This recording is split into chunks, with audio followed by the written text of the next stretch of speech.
Você acredita que é possível ter um casamento caloroso e feliz, mesmo diante das adversidades e tempestades da vida? Que à medida que o tempo passa, o seu casamento pode ser cada vez melhor? Pois hoje eu vou te falar de 3 dicas que você pode aplicar no seu casamento para que isso se torne realidade.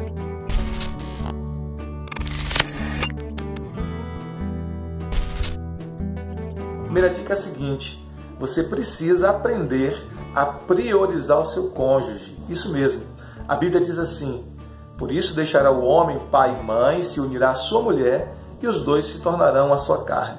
Quando a Bíblia fala sobre deixar pai e mãe para se unir-se um ao outro, significa que a partir do casamento, a partir daquele momento, o seu cônjuge passa a ter prioridade máxima nas suas relações.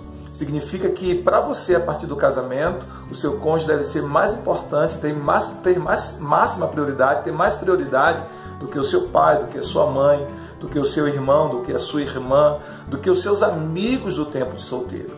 Então é extremamente importante que no casamento nós possamos aprender a valorizar o nosso cônjuge, aprender a priorizar o nosso cônjuge. A relação conjugal, ela só está abaixo do nosso relacionamento com Cristo, mas ela deve estar acima de qualquer outro relacionamento humano aqui na Terra. É exatamente por isso que a Bíblia diz que deve deixar pai e mãe. E esse deixar pai e mãe não significa apenas deixar do ponto de vista geográfico, saindo da casa deles para morar em sua própria casa, mas significa que a partir daquele momento o seu cônjuge passa a ter prioridade nas relações familiares, passa a ter prioridade nas relações de amizade, passa a ter prioridade em qualquer relação social. O seu cônjuge passa a ter prioridade máxima nos seus relacionamentos. Então isso é extremamente importante, aprender a valorizar o cônjuge para que o casamento seja um casamento feliz e harmonioso. Uma outra coisa importante, uma outra dica preciosíssima é você continuar fazendo aquelas coisas que você fazia no início para conquistar o seu cônjuge, no tempo de namoro ou no tempo de recém-casados. Imagine o que você fez para conquistar o seu cônjuge.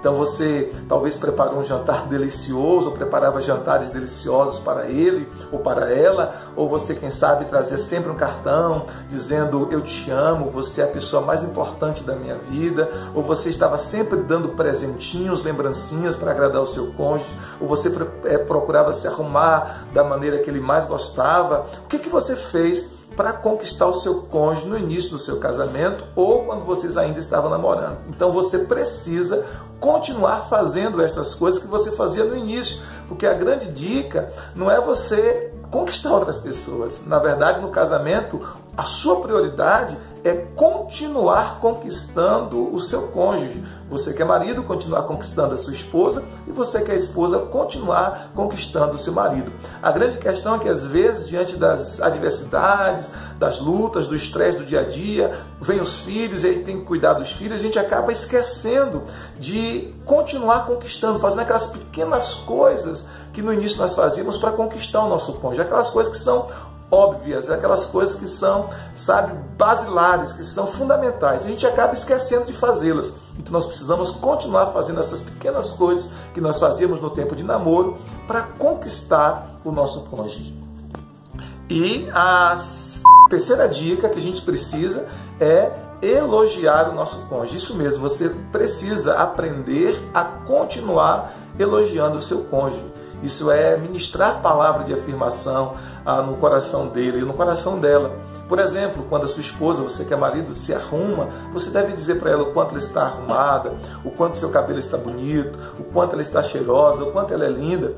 E a esposa dizer para o marido também o quanto ele se arruma bem, o quanto ele tem um bom gosto, o quanto você valoriza o fato de ele ser um trabalhador, um homem esforçado, dedicado, o quanto você o valoriza como pai, como esposo. Então isso é extremamente importante, que você aprenda a continuar elogiando o seu cônjuge. A grande questão é que muitas vezes a gente foca muito nos defeitos, foca muito nas fraquezas, nas debilidades do nosso cônjuge.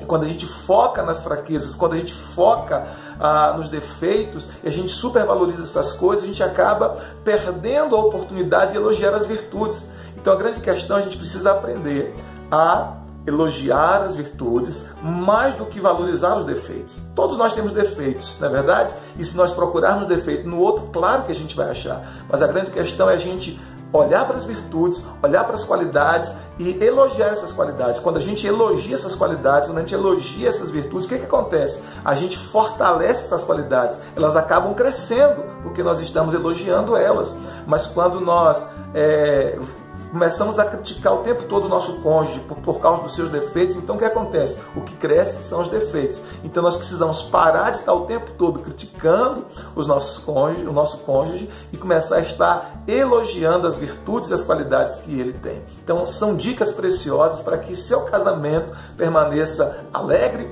feliz e cheio de vida, seu casamento permaneça caloroso, mesmo à medida que o tempo passa, mesmo diante das tempestades e adversidades da vida.